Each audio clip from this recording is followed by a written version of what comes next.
Hello, welcome back to the channel. My name is Annie. So officially, I have filmed and published but one video for the Every Bit Counts challenge. I'm still working on day 30 and day 31st. That should be up probably this week.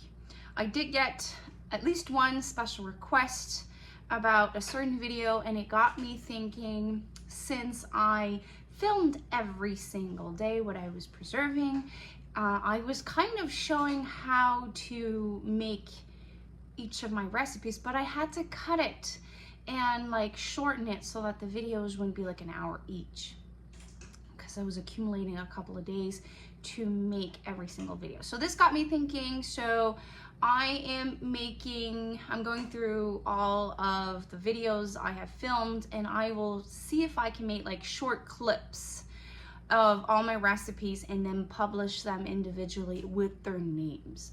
The first request I have is Pico De Gallo. So I'm going over the footage, and here is a more detailed video about this recipe. More will probably come. Now let's go.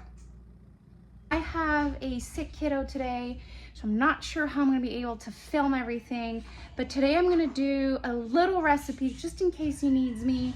So I'm gonna do a Pico De Gallo, which is a new recipe for me, and I got it on Healthy Counting website. So let me show you what I'm working with. Tomatoes, cilantro, and 2 jalapenos and an onion, but I have jalapenos, so it's no heat, so I'll just tweak it. After washing my tomatoes, I need to core them, half of them, and remove the seeds from the middle of the tomato. And I'm using a core that I found on Amazon. I really love this tool. It was a gift to me, and I can now not live without it. For doing this recipe, you need 1 kilo, approximately 2 pounds, after removing the seeds.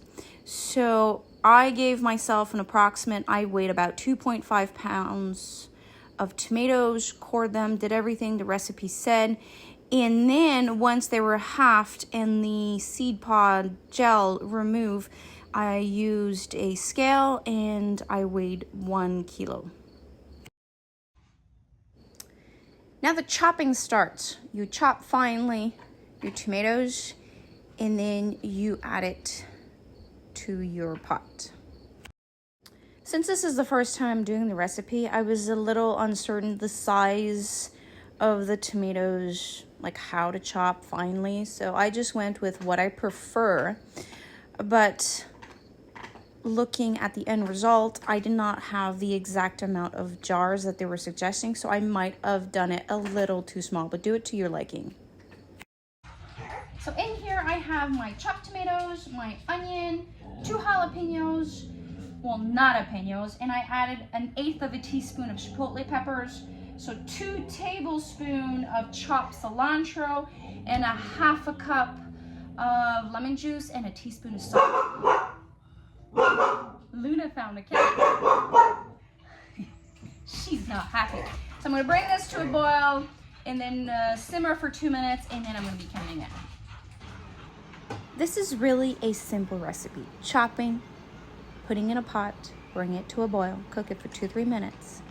And then in hot jars, you fill the jar up to the headspace of half an inch, and then debubble, readjust your headspace after debubbling, and then you wipe your rims clean, add a band, and then the water bathing process can start.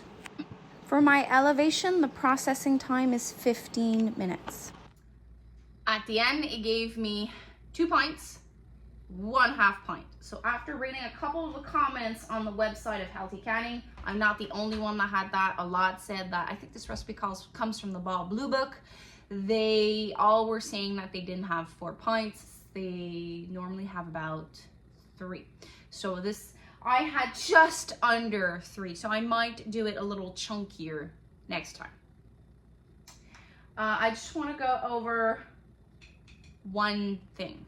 So after you do your water bathing process, which is 15 minutes, I turn off the heat, remove the lid of my counter, and I let the jars sit for at least 5 minutes. And once that is done, I use, I keep forgetting this. I think these are canning thongs. And then put it on a tea towel and leave it for 24 hours. Once the 24 hours is done, this is where I inspect the jar for proper seal. This is not a proper seal. Obviously there's no jars, but if you hear this on your jar, put this in the fridge, use it up within the next couple of days. If it's like that, you have a perfect seal. I remove the bands after doing water bath. I don't have like a boatload of those, and I can a lot. If you've been following me, you know that last year I think I canned close to 700 jars. So I don't have 700 bands. I wash every single jar, wash the neck, and I identify what it is because I won't remember. Salsa all look about all the same, and I write the date, and I put it on my pantry shelf down the stairs. So I hope you'll enjoy this recipe. See you in the next one. I probably will do more. I've been over the footage, and there's a couple I will be able to do this. Take care. Bye.